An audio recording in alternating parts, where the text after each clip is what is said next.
سلام طعنا بالنافطواتنا كبراتن بيتساب تقراي برودكاست سيرفيس نعلت قدام إسران تشعتن تقم تغلتشن عصرت شومون تنام تمرت استواردو حدشتن وانا مزعبتات حيزنا لكم قريبنا لنا حبراو زانحتكم ساناكم بمعدام ناب زرزراتهم كان استقاقركم بريزيدنت قزام حدار زحازو عراقي متكل تنايدوم حوحات متقعت درون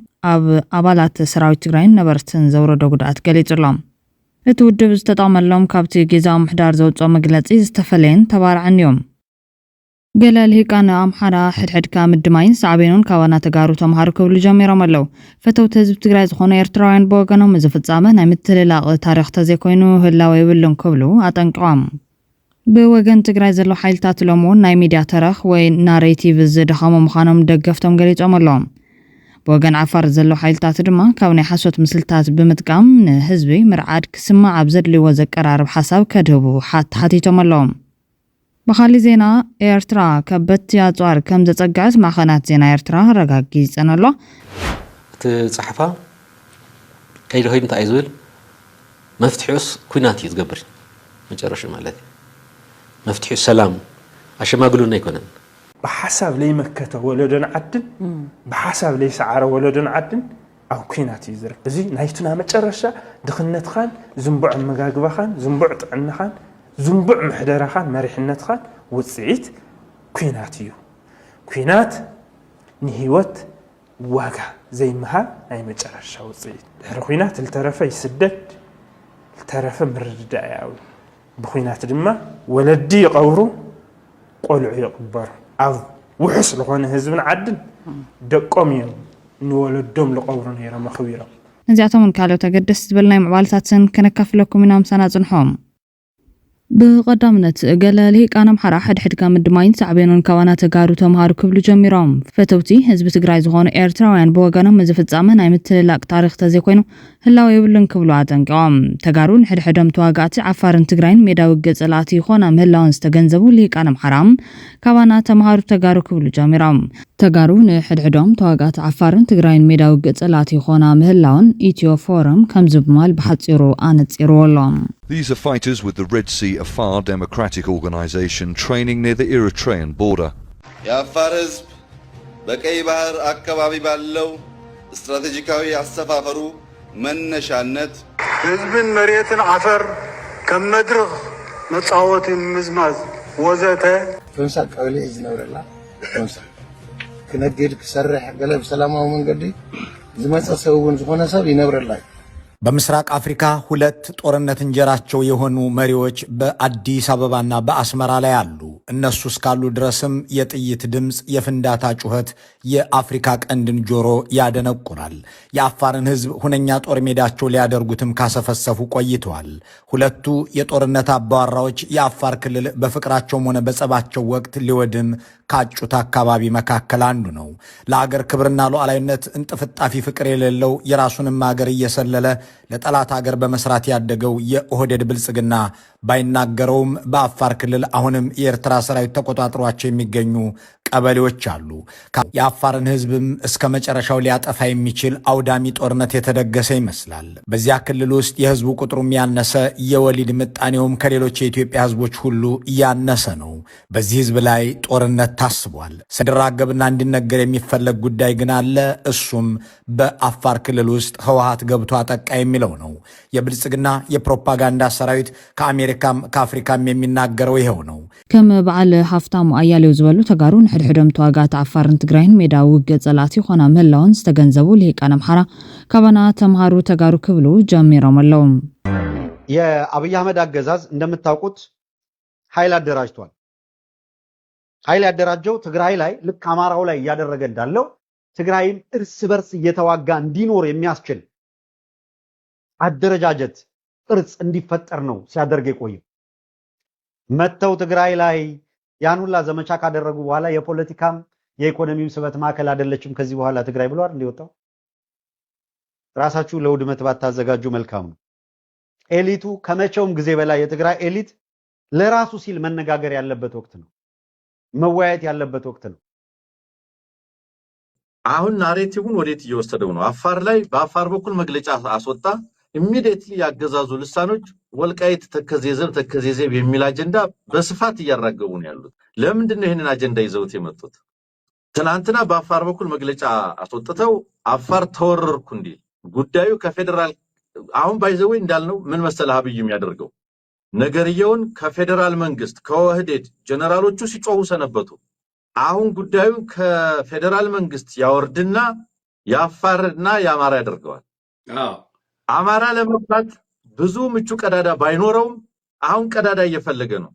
በቃ ወያኔ ሊመጣ ነው፣ ተከዜዘብ ተነስ እየተባለ ነው። የብልጽግና አፈቀላጤዎች በሙሉ ተከዜዘብ እያሉ ነው ያሉት። ወያኔ ወልቃይትን በኃይል ሊይዘው ነው እያሉ ነው ያሉት። ከየት መጣ? ይሄንን ናሬቲቭ ምን አመጣው? ይሄ ያገዛዙ ፍላጎት ነው። አየ ከዛ በኋላ ይቀጥላል። ባይዘው ለአማራ ካለው ትርጉም አኳያ ነው። ከዛ በኋላ ይቀጥልና ተከዜዘብ ሲዋጋ ወይም እንዲዋጉ ያደርጋል። ባይዘው ኦሬዲ ተከዜን ተሻግሮ መከላከያ እዛ አካባቢ እንቅስቃሴ ያለው መሳሪያም ተኩሷል ፌደራል መንግስቱ። አሁን ይችን ሙከራ ያደርግና በጠለምት ሰሜን ጎንደር ላይ የወያኔ ኃይል አድቫንስ አድርጎ መከላከያውን መጥቶ ወደ አማራ እንዲገባ ያመቻቹታል። ከዛ በኋላ ምንድነው ፋኖ ወይም የአማራ ኃይል ወደዛ ጦርነት ተጎትቶ እንዲገባ አማራ ተወረርክ። ምናልባትም አብይ አህመድ አሁን ሄድኳርተር የሚያደርገው ከዚህ በኋላ ጎንደር ሊሆን ይችላል። ጎንደር ከተማ ነው ሊሄድ የሚችለው። የወልቃይት ከተከዜዘብ ምናምን የሚባለው ላይ ይዛል። ከዛ ደግሞ ሌላ አንድ የጎጥ ብሔርተኛ ስብስብ አለ። አማራ ሲወረር ወያኔ እንደዚህ ሲያደርግ ፋኖ ምን አደረገ? ዝም አለ። ባንዳነት ነው ከሃዲነት ነው እያለ ይጮሃል። ፋኖ እኔ ሪፍሬን አደርጋለሁ ምንም ነገር ውስጥ አልገባም ቢል እንኳን አሁን የመጀመሪያው ጸረ ፋኖና ጸረ አማራ ዘመቻ የሚያስከፍቱት ይሄ ስኳድ ምናምን ተብሎ የተደራጀ የጎጥ ስብስብ አለ። የመጨረሻ ነቀርሳ የሆነ ማለት ነው። ያ ነቀርሳ ኃይል ሌላ አጀንዳ የለውም፣ ሌላ ጠላት የለውም። አብይ አህመድ ዘመዴ ነው ብሎ የተቀመጠ ነው። አብይ አህመድ ወዳጄ ነው ብሎ የተቀመጠ ነው። ኦህዴድ አዳኝ ነው፣ ኦህዴድ የጥቅሜ ምንጭ ነው ብሎ የተቀመጠ ጠባብ ቡድን ነው። ያ ቡድን አሁን ዋነኛው የሚዲያ ትርክቱና ፕሮፓጋንዳው ባለቤቱ ነው ይመጣል። ጠብቀው ከነገ ጀምሮ ዋነኛው ባለቤቱ ነው የሚመጣው እሱ ነው። ኦኬ ወልቃይትንና አፋርን ለምን ያመጣቸዋል ይህ አገዛዝ? ወይም አማራንና አፋርን ወደዚህ ጦርነት የሚጎትታቸው ለምንድን ነው? ምክንያቱ አሁን ልክ ተመልከት። በሰሜኑ ጦርነት ወቅት የጦርነቱ ባለቤት አማራውን አድርጎ ነበር ያስቀመጠው ይህ አገዛዝ። አብይ አህመድ እኮ ባህር ዳር ሆኖ ነበር መግለጫ የሚሰጠው። በመደበኛ ኃይል አልቻልንም፣ ህዝቡ ውጣና ታገል የሚለውን መግለጫ የሰጠው ባህር ዳር ሆኖ ነው። ይሄ ኢምፕሊኬሽን አለው። የት ሆነ ስለምን ታወራለህ የሚለው ኢምፕሊኬሽን አለው። ሰመራ ቁጭ ብሎ ቢያወራ ያፋርን ህዝብ ነው። ምናልባት አፋር ላይ ሊቀንሰው የሚፈልገው የህዝብ ቁጥር ካለ ኦፍ ኮርስ ሰመራ ላይ ሆኖ ይንቀሳቀሳል። በተመሳሳይ አማራውን ጎትቶ ለማስገባት ግን ምናልባትም ወልቃይት ዳንሻ ወይም ደግሞ ሁመራ መሄዱ አይቀርም። ይህንን ያደርጋል። ከዛ ፕሮፓጋንዳ የሚያግዘው አለ። ኦልሬዲ ያገዛዙ የፕሮፓጋንዳ ሰራዊት ተከዜዘብ እያለ ነው። ነገ ደግሞ ይህንን ምን ይሉታል መሰለህ? ተከዜዘብ የመደበኛው ላይ ያፈርሱታል። አሁን ግን ይህንን ኃይል ለምን ይፈልገዋል? ከወያኔ ጋር ለመዋጋት ይፈልገዋል። ከኤርትራ ጋር ላቀደው ጦርነት ይፈልገዋል። አሁን ይህንን ኃይል ምንም አይለው። እስከ ዛሬ ምንም ብሎ ታያቅም። ተከዜዘብ የሚባል የለምም አይልም። የአማራ ክልልም በጀት እየሰጠውት ያለ ሰራዊት ነው አይልም። ሁአውንስ ማን የማን ነው ተከዜዘብ? ፌደራል መንግስቱ ምንድነው የሚለው? አማራ ክልል የኔ ሰራዊት ነው፣ የኔ ሚሊሻ ነው፣ በኔ መዋቅር ውስጥ ነው ብሎ ያውቃሉ? አያውቅም። ምንድነው ያ ኃይል? ለክፉ ቀን ተጠቅመን እንወረውረዋለን ተብሎ የተቀመጠ ነው። ፈተውት ህዝብ ትግራይ ዝኾነ ኤርትራውያን ብወገኖም ዝፍጻመ ናይ ምትልላቕ ታሪክ ተዘይኮይኑ ህላዊ የብሉን ክብሉ አጠንቅቖም መንእሰይ ዮሴፍ ገብረ ህይወት ብዛዕባ ዘመልኪቱ ኣብ ዘስፈሩ ሓሳብ ቅድሚ ሕዚ ዝነበረ ጨፍጫፍ ሓይልታት ኤርትራን ኢትዮጵያን ኣብ ልዕሊ ትግራይ ነይሩ። ሙሉእ ሰላልፋ ብምንባሩ ድማ እቲ መኸተ እውን ሙሉእ ነይሩ ስለ ዝኾነ ውፅኢቱ ይጣዕሚ ይምረር ህይወት ዕሸላት ሒዙ ኸይዱ ክብል እዩ ዘዘኻኽር። ሕዚ ግን ኩላ ሰላልፋ ናይ ፍርቂ እዩ እሞ ድማ ፍጹም ዘይተማመኑ ሓይልታት እቲ ዝመፅእ ጨፍጫፍን ዘይተርፍ ኩናትን ሙሉእ ሰላልፋ የብሉን ስለ ዝኾነ ሙሉእ መኸተ ኣይክህልዎን እዩ ናይ ምትልላቕ ታሪክ ተዘይኮይኑ ድማ ናይ ህላዊ ረብሓ ስያመ የብሉን ብምባል ትግራይ ፍርቂ ምስ ኤርትራን ኢትዮጵያን፣ ኣምሓራ ፍርቂ ምስ ኢትዮጵያን ኤርትራን፣ ዓፋር ፍርቂ ምስ ኤርትራን ኢትዮጵያን፣ ኦሮሚያ ፍርቂ ምስ ኢትዮጵያን ኤርትራን፣ ኤርትራውያን ባዕሎም ፍርቂ ምስ ናይ ኤርትራ ሻዕብያን፣ ኢትዮጵያውያን ፍርቂ ምስ ናይ ኤርትራ ሻዕብያን ናይ ኢትዮጵያ ብልጽግናን ከም ዘለዉ ምስ ትዕዘብ ድማ ተሓደጋ ካብ ዝነበረ ዝኸፍአ ክኸውን ከም ዝኽእል ትርዳእ ክብል እዩ ትዕዝብቱ ኣካፊሉ ዘሎ። የሴፍ ወሲኹ ታጀንዳ ድማ ዋናታት ኢማራትን ግብፅን ፈጸምቲ ኤርትራን ኢትዮጵያን ዋጋ ኸፈልቲ ህዝቢ ኤርትራን ትግራይን አምሓራን ኮይኖም ምህላዎም ይብማል ኩሎም ተጻወቲ ሰማይን ባሕርን መሬትን ኣብ ትግራይ ዝተዓደሙ ምዃኖም ድማ ዝሕዘን ትናይ ትግራይ ተሰሪጡ ድማ ካላይ ቀብሪ ኣብ ሕምብርቲ ኤርትራ ክዛዘም ሕሳብ ድማ መሊኻ ክፋት ይኸውን በአንጻሩ ኣብ አዲስ አበባ ክንዛዝሞ ኢና ተባሂሉን ካላይ ክፋል ህልቂትን ተኽስን ናይቶም ፍጹም ዘይተኣመኑ ግን ድማ ንሙዳው ብልጽግና ስምረት ዝገበሩ ሓይልታት ምፍጣጥ ክጅምር ግድን ይኸውን ንሱ እውን ርእሱ ዝሓዘ ሰላልፍ ሒዙ መምጽኡ ይተርፍን ዝብል ርድኢቱ ብምቅማም ሰላም ይኹን ኢሉሎም ብርግጽ እውን መንግስቲ ኢትዮጵያ ንህልኽን ዕሽነትን መራሕቶም ተጠቂሙ ኣብ መንጎ ተጋሩ ዘይሓዊ ደምነት ክተክል ዝተወገሰ ይመስል መራእያና እዚ ድማ ኣብ መንጎ ተጋሩን ዘጋጠመ ግጭት መጥቃዕቲ ድሮን ዝያዳ ከጓህር ምፍታን እዮም ኣብ መንጎ ዕጡቃት ኦሮምያን አምሓራን ኣብ መንጎ ዕጡቃት አምሓራን ቤንሻንጉል ጉሙዝን ኣብ መንጎ ዕጡቃት ሶማልያን ኦሮምያን ወይ ድማ ኣብ መንጎ ዕጡቃት አፋርን ሶማልያን ኣብ ዝሓለፈ 8 ዓመታት ብዙሓት ተኹስ ዝተሓወሰም ግጭታት ነይሮም እዮም ተኾነ ግን ፌደራል መንግስቲ ንሓዲኦም በደልቲሉ ንሓዲኦም ወጊኑ ናይ ድሮን መጥቃዕቲ ኸውርደ ይተራእየን ርእዩ ከም ዘይራእየ ወይ ድማ ብውሽጢ ክኣልዩ እዩ ዝሰርሕ ነይሮም ኣይኮነን እምበር እቲ ምኽንያት እዚ ደብዳብ ድሮን ኣብ መንጎ ዕጡቃት ትግራይን ዓፋርን ከይትፈጠሩን በቲ ሕገ መንግስትን ሕጊ ተዓድን ክፍታሕ ካብ ምምኳር ዝሓለፈ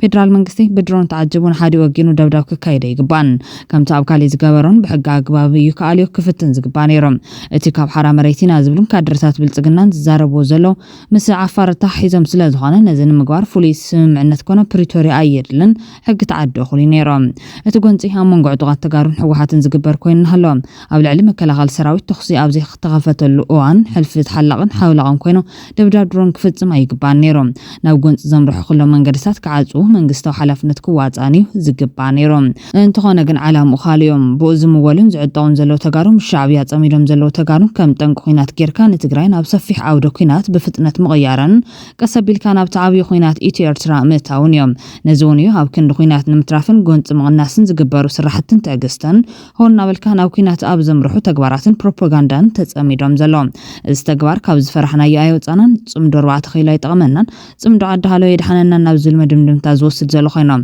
ትናይ ቃላት ኩናት ናብ ተግባር ጦርነት ተሰጋጊርሎ ኣበይ ተጀሚሩ ኣበይ ከም ዝውዳእ ዝተፈለጠ ነገር የለን ብርግጽ መንግስቲ ኢትዮጵያ ንረብሑ ክብል ንቀይሕ ባሕሪ ቀይሕ ደም ከፍስስ ሓሊኑ ብወገን ትግራይ ብዝግበር ውግእ ሕድሕዳ ምኽንዩ ብዝረኸቡ ቀዳት ተጠቂሙ ክዋጋ ደብዳብ ድሮን ጀሚሩሎም መንግስቲ ኤርትራ ንላዕላዊ ግዛት ሃገሩ ባሕሩ ምድሩ ክከላኸል ብረቱ عميرو أو حيال تتنقى يركبلهم من قصة تجريك بدرون إندا تدبدبه انتهي كبرله تي حسبله اندعي بعلو ملسحاب بتدبدب درون أو هوتسب نايموتن قم مغسلتن حرقة قاتمولهم هزبي أو كبيد شغلتن جنكن توحيد يركبله زملكتكم أكلت حزون حساب الزول محتن تاك سابز ساعات نقرب يوم بوجن تجري زلوا كارت لمون ناي ميديا تاريخ ويد ما ناريتيف زدخام مخانم دقفتم قليتهم علم لخاين ميدياتات سراوي تجري نبع عفارات يكبل دحرم تبصابن تفتي مستوى على متقعت درون نتمتقعت زفت زما اكل زدقف تاريخ كيف الطرز غاله بدخمه تاريخ مخانيهم حبيرم زلهم قدم حزي او كلتشن 13 سنه تمرت بوجن تجري سمين از مس حزب تجري وجن زبل دخوم تاريخ مستمززم بوجنو اديس ابا دما سمين از بليتي بدحري توجيو طرح حزبانو نيرترا زهدم ونلو قالوا سينتراك أبزبانو أشكر كيرملو دقانستيو تدرات تطوان تقاريتو ندحريت كورن كوريت أسيرهم قتلهم نسامون كي يغبرو كالكيلهم درار أراويت جيرموام شعبية مسائلات مستوكو سلويات بزون بروباغاندا تبليتو بتي بروباغاندا السخرو تدرات درما سو قتلهم كي يغبر دقانستيو بزسكح كمان قدك عمزا هلكيت سبيلا وهزبي بزسكح كمالكو كقادد كم زقبرة آيرسان لوميت بشان اختقراي زول حيلة تماسال دخم تاريخي تكمل لزول دقفتوهم أبزح الساعات سرعات بالزقنا باشعات زغزورنا ميديا سراويت اللوام نزغنا نجار قديمو بناي وعلى من قديو ناي وعلى تاريخ ويدما ناريشن زفتر زبل خوينا بوغن مرح تقرايغن كل جزء دمصو يعني تقراي تيبين ويدما ميديان حيزم يوم وين ميديان حيزم يوم زيدقسون نساتنون باغواو اي تقامولنن ناي ميديا قالسي خمي قلبت كم زلو اي ردو من زول نافيتا قريب لمالهم بريزيدنت تادس ورده نابزادو مسكده اب عفار بزلو عطقات استغبرم تختاخ دحري ماينا بعت كم زبحال اتنجر مسحلف يوم مجلس جام كيف نجارات عنيهم نتابتون ساستفتر دم بالتجنا بناي ميديا سرعوا تبيلو تجري كم زور تمثيلو نايبعلو ناريشن فترو كخصص فتينهم نتقدم يوم تختاخون باقباو كزربلون كقال عني كباني ربمال بابنا تدقيفهم زناقفو زما كلات بحفشة مرحة سرعوا تجري مرحة حوحات مرحة منقستي أو ناي ميديا أطغامهم أزي مسكة في الطرح زي كونس كم هزبون واجا زخف الكبل السنة داي زجارديان تجري ويسلام أبى مودعته أبى تجري نجوم زمعول زلو نجاراتن زو ዝውዝዑ ዘለው ናይ ሓሶት ተረኻትን እናተኸታተለ ዘምክን ናይ ሚድያ ማሕበር ኣገዳሲዮም ናይ ካድረታት ሚድያ ማሕበር ዘይኮነ ረብሓ ትግራይ መሰረት ገይሩ ዝነጥፍ ትግራይ ብናይ ብልጽግና ናይ ሚድያ ፕሮፓጋንዳ ኣይተስዕርዋ በማልዩ ኣጠንቂቑ ዘሎ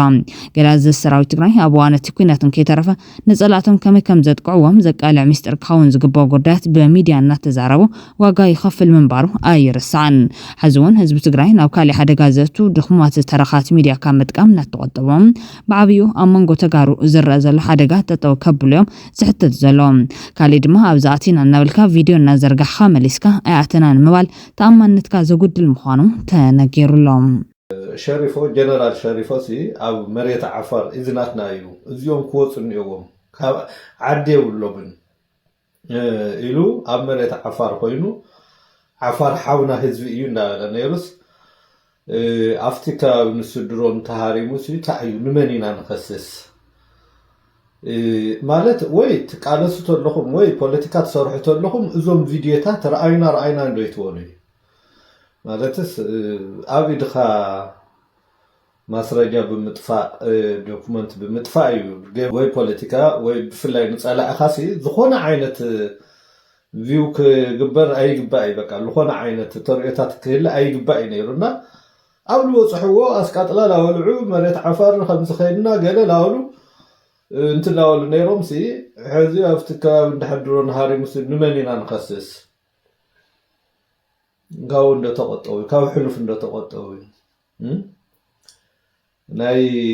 ቅድሚ 3 ዓመት ዝነበረ ኩነታት ንፈልጦ ነይና ባይዘ ወይ ብተማሳሊ መንገዲ ኣብ ሓራ መሬት ኣለን ኣትብሉ ሕዋት እትልጥፍዎ ዘለኹም በዝሒ ፕሮፓጋንዳ ደቂ ትግራይ ከም ምዃንኩም መጠን መሰከፊኦም ናይ ሓሶት ምስልታት ትሕዝቶታት ህዝብኹም ይዝርብሽ ዘሎም ናይ ብድዕ ጽሑፋት መራሓሓቂ ቃላት ንኹናት መራሰነን እምበር ናብ ሰላም ዝምራሕ ይኮነን ሕዚ እውን ግዜ ኣለና ንሰላም የድልዩ እዮም እትብልዎም ነጥብታት ሒዝኩም ቅረቦም ካብኡ ነቲ ሓደ ሓይሊ ብሰላማዊ መንገዲ ፀቕጥን ምግባርን ንምቅርራብን ክጥዕም ዝብል መልእኽቲ እውን ተመሓላሊፉሎም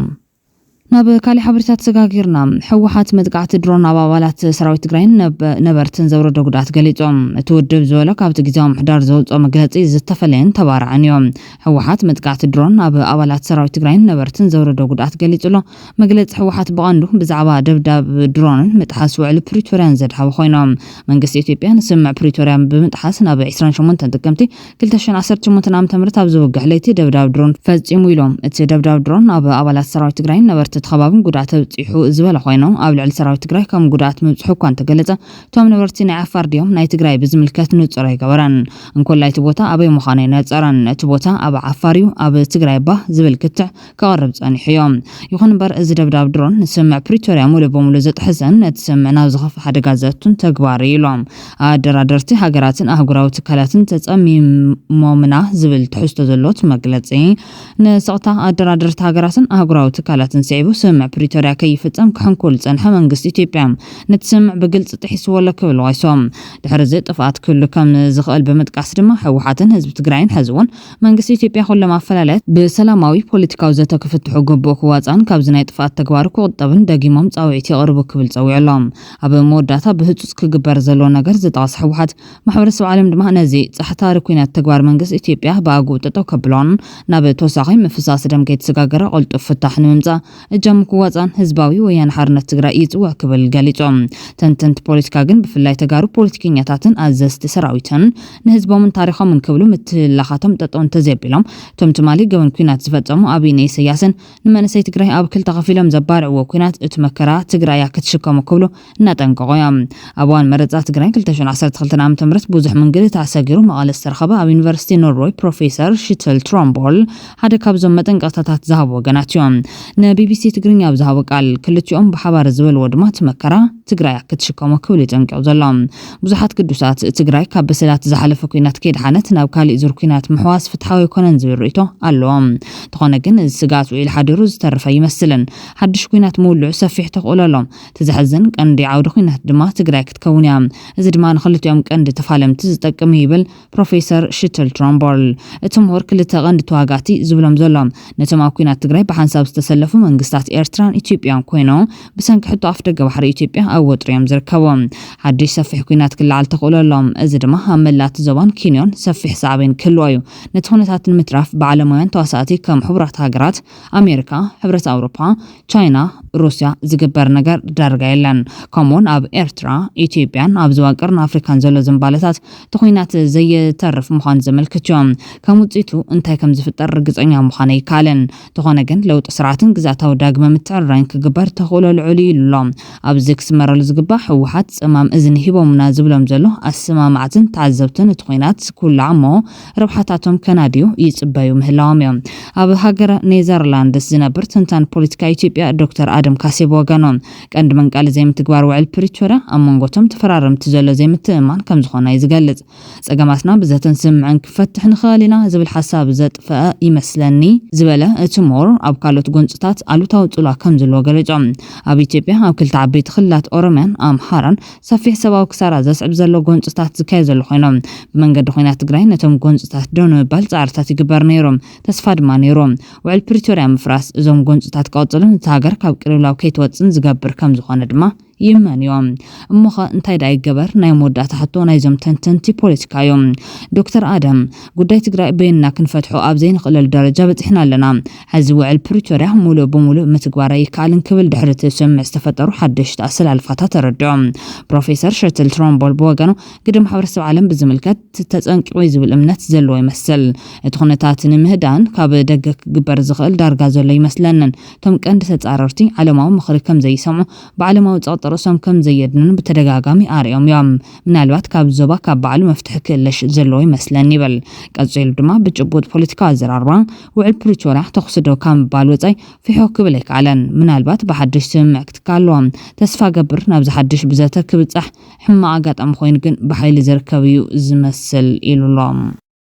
ናብ ካልእ ሓበሬታት ሰጋጊርና ፕረዚደንት ጊዜያዊ ምሕዳር ዝሓዞ ዓራቕ መትከል ተናይዶም በዚ ዝሓዞ መትከል ይቐፅል ዝበሃል ዘሎ ፕረዚደንት ጀነራል ታደሰ ወረደ ዓራቕ መትከል ኣወንታዊ ውፅኢት ከምፅእ ተፅቢት ከም ዘሎ ተገሊፆም ትማሊ ጊዜያዊ ምሕዳር መግለፂ ውፅኢቱ ትሕዝቶ ድማ ነገራት ዝለዝብ እዩ ነይሩ ዝድገፍ እዮም ድሒሩ ድማ ብሕወሓት ዝወፀ መግለፂ ግና ትሕዝቶ ነቲ ቅድሚ ዝወፀ ናይ ጊዜያዊ መንግስቲ መግለፂ ተፃባእን ተባርዓን እዩ ዘልዝብ ከይኮነስ ዘጓሕር እዮም እቲ ናይ ሕወሓት መግለፂ ናይ ሓደ ፖለቲካዊ ሓይሊ ከይኮነስ መንግስታዊ ቅርፂ ክሕዝ ተገይሮም ንመጀመርታ እዋን ብዛዕባ ደብዳብ ድሮን ብመግለፂ ዕላው ገይሩሎም እዚ ካብ መንግስቲ እዩ ትፅቢት ዝግባር ነይሮም ኣብዚ ጉዳይ ኣድሂበሩ ኢቱ ዝቐመጠ ላዕለዋይ ሓላፊ ሳልሳይ ወያነ ትግራይ ኣሉላ ሃይሎም ካብኡ ብተወሳኺ ብድፍረት ሕወሓትን ህዝቢ ትግራይን ፃውዒት ይገብሩ ኢሉ ህዝቢ ወኪሉ ናይ ዓርሱ ቅዋም ናይ ህዝቢ ቅዋም ገይሩ ይቐርብ ክብል ዝነቕፉ ኮይኖም ኣብዚ እዋን ድማ ኣይኮነን ሓደ ጉጅለ እቲ ጊዜያዊ ምሕዳር እኳ ህዝቢ ይውክል እየ እንተበለ ስማዕ ዘሎ ይመስለንን ከምዚ ዓይነት ስርዓት ዘይብሉ መግለፂ መባርዕ እምበር ሰላም ዘምፅእ ኣይኮነን ክብል ገሊፁሎም ዶክተር ደብረፅዮን ገብረሚካኤል ኣብ ወንበር ናይ ትውድውን ብልፅግና መደምደምትኡ ኩናት ከም ዝገበረን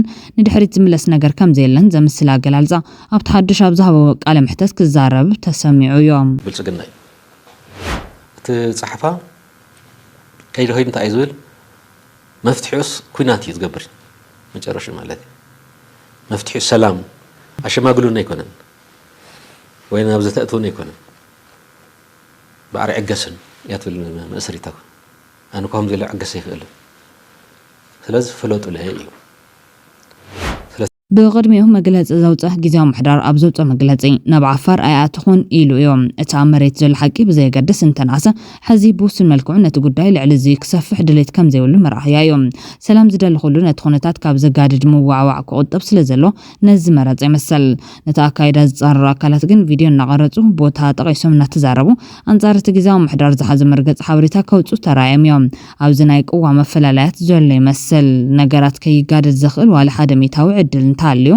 ንሱ ከዓቢ ምግባር ግን ናይ ብዙሓት ድሌት እዮም ውግእ ንፈጠርቱ ኣይበልዕን ዝብላዕ እቲ ኣብ መንጎ ፈጠርቱ ዘሎ ሚስክን መጋበርያ እዩ ኣብይ ኣሕመድን ጌታቸው ረዳን ታደሰ ወረደን ደብረፅዮንን ኣብዚ ኩናት ግዳይ ናይ ምዃን ዕድሎም ኣብ ቅድሚኦም ተሰጢሑ ክዋጋእ ዘዳለዎ መንእሰይ ምስ ተወደኡ ክኾን ዝኽእል ሰብ ድማ ኣይውዳን እዞም ብድሕሪት ዝደፍኡ ዘሎ ኣብ 17 ዓመት ተዋጊኦምን ኣዋጊኦምን ናብ ቅድሚኦም ክንደይ መንእሰይ ትግራይ ረጊፉ ሪኦም ክንደይ ሃፍትን ጥሪትን ትግራይ በሪሱ ተዓዚቦም ንሱ ኮይኑ እውን ግን ተዓዊቶም ትግራይን ኢትዮጵያን ሓራ ወፅዮም ሰላም ኮይኖም ተመሊሶም ኣብ 9 ሰዓታት ድማ ኩናት ኢትዮ ኤርትራ ተወሊዖም ሕዝውን በአማይ ተሽሓት መንስ የረጊፉ ዓውደ ኩናት ዝነበረት ትግራይ ድማ ገና ቆስሊ 17 ዓመት ኩናት እንከሓወ ድሕሪ 7 ዓመት ናብ ካሊ ዙር ኩናት ኣትያ ብዙሕ ሰባን ጥሪታን ቁምቡላታት በሪሶም ሕዝውን ብኩናት ተዓዊቶም ግን ድማ ዕዮ ገዛ ሓዲጎም ዘይተወድዕ ዕዮ ገዛ ድማ ዳግም ድሕሪ 20 ዓመታት ዕረፍ ትግራይ ኣብ ቀልቀል መሊእኻ ጥፋት ዘተወ ልፍንታው ኩናት ተመሊስዋ እዚ እውን ዳግም መሪር ናይ መኸተ ዘመን መጽዩ 10 ተሽሓት ዝበልዕ ኩናት ሓሊፉ ትግራይ ብዙሕ ኣቕማት ሓምሽሾም ሕዝውን ግን ተዓዊታ ሕዝውን ዘይተመልዕ ዕዮ ገዛ ሓዲጎም ዓወት ትጅግና ሰራዊት ትግራይ ሊቃን ፖለቲካ ትግራይ መጣልዕ ፖለቲካዊ ስልጣኖም ገይሮም ሕዚ ድማ ቶም 2 ዓመት መመላእታ ኣብ መኸተ ትግራይ ዝመርሑ ኣብ ክልተ ተመቒሎም ብናይ ባዕሎም ሃገራዊ ረብሓ ናብ ዝተዋሱ መጽነትና ልፍንታውያን ሓይልታት ተመዳዲቦም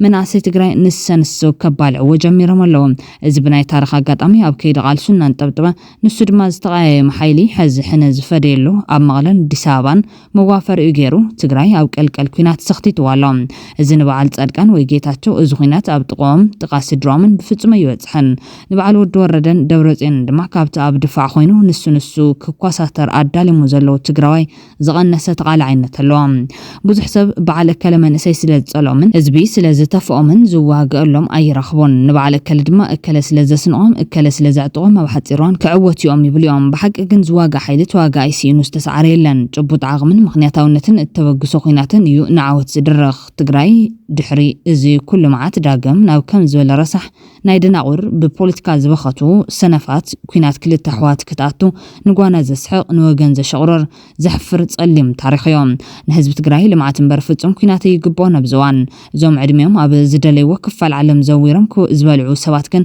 مقامر يادمنيا تطلعت كونو إيدهم بسندل تحتي ومنها بزعم باي من يورساك تاخصو جميرم اللهم زخينات نجمرتنا وفرتنا يولعن حزون سلام وفتحت تخون سنقاق عدل متقام نايو حلتات يوم تقراي دم مفساسي أخلام بلتقنا خونها قدف ناتو بيهراو علامة كعوت تقراوين السنسو كبالو عي قبان ليقات تقراي أمون قوزي حدحدكو واقات تدالي زول حيلي تقراي كيدوم دوكو لي قبان بلتقنا زبال حيلي علام اللوم علام وكيسا خاع تقارو بحبرة كلاخل واللوم شعبياون أو زغنع كيناس آب تقراي نمتراف زقورو زول حاوينا يمسوار سرح مايك عاموخ كقبر اللوم سلطان دحري حلوات مبر هزبن عدنت في غا سلطان يلن أبزر الزين حلاف النتحيزون خلت يوم أكلات عقب كبل جاميرو زلو جنرال تادس ورده يمثل تقراي نمواخن نوعلنا نمد ماين كونه توحيلي سرح لزبل وغسيتا زغربه ابرا يعزمون رايا جرجرن مسزبن سب حافتن زحازون اي لمعت زتن متعنقف كاب مقالن تونسان تبقيسهم اب ددربان اب صحفتن قرب اقاون امرر حقزام محدار حلفو لستقمت مسمر مغالم خونن مهواخ زقلو تقبارات كفتصم قبو يكونانيلو بمقلص يزقسصم جنرال تادسه حزبن غزاو محدار تقراين وشطاو صقماتنا بلزن مفتحن دلواتنا كفتر زد لهوكات يكون زي مرقع كله بفصم أي ندلن كل قالت يوم منقص إثيوبيا للزملاء اشتهبت بريزيدنت منقص إرتراون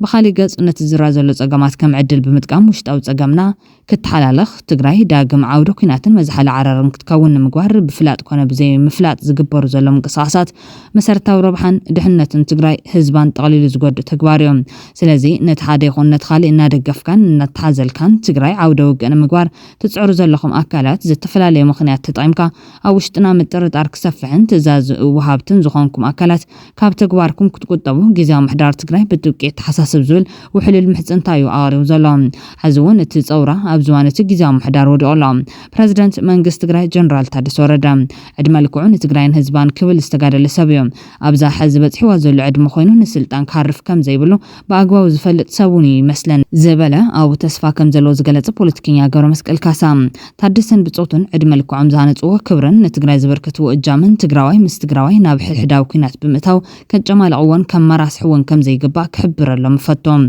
زلزغونون ات تقراي نابعودو كيناتن ازيو استحلال خبوليتكاو تصطاون مدرخ زتو زخون عينت منقدي بسخونت بمقمقام تطو كبلون مس بصوتهم حواتهم كوفيلهم كدرادرون ون يلاويلهم قدايتهم عفار زلو حواتنا ون مس فيدرال يكون كالي قدامو حيل خوينهم زقورو قالسي كايد خايدو تقراي زطف منقدن أم وداتا نوعلم حيزوهم زطف قالسي مخان باقواو كتكنزب ويقبام أبدا تقراي زفتر بوليتكاو تقامات نحسوا فلالياتن بلزب زررب دردرن بسلامة منقدن طرح دامبر بهالهداو دماو برتاو قالسي فتم زفتح يكونن وشت ውሽጣዊ ሓድነት ትግራይ ምስ ዝድልድል ጉዳይ ሓደጋን ፈርዓርዓን ግዳማዊ ሓይልታት ብዙሕ ዘጨንቕ ኣይኮነን በማል ሰላም ርግዓትን ንመላ ህዝብና ተመኒሎም ብሓቂ እውን ኩናት ሕድሕድ ፋይዳ ዘይብሉ ከንቲ ሞት ጥራሕ ይውፅኢቶም ሆይ ሆይ የድለን ኩናት ንምውላድ ትግራይ ዓውዲ ኩናት ብልጽግናን ሻዕብያን ንምግባር ዝግበር ስሜታዊ ድፊት ደው ይበል ኣብ ወሰናወሰን ትግራይን ዓፋርን ኣብ መንጎ ተጋሩ ዝምዕብል ዘሎ ነገር ብባዕሉ ሞጉሃይ ምዃኑ ከይኣክል ጠንቂ ምፍራስ ስምምዕ ፕሪቶርያ ጌርካ ብምትራኽ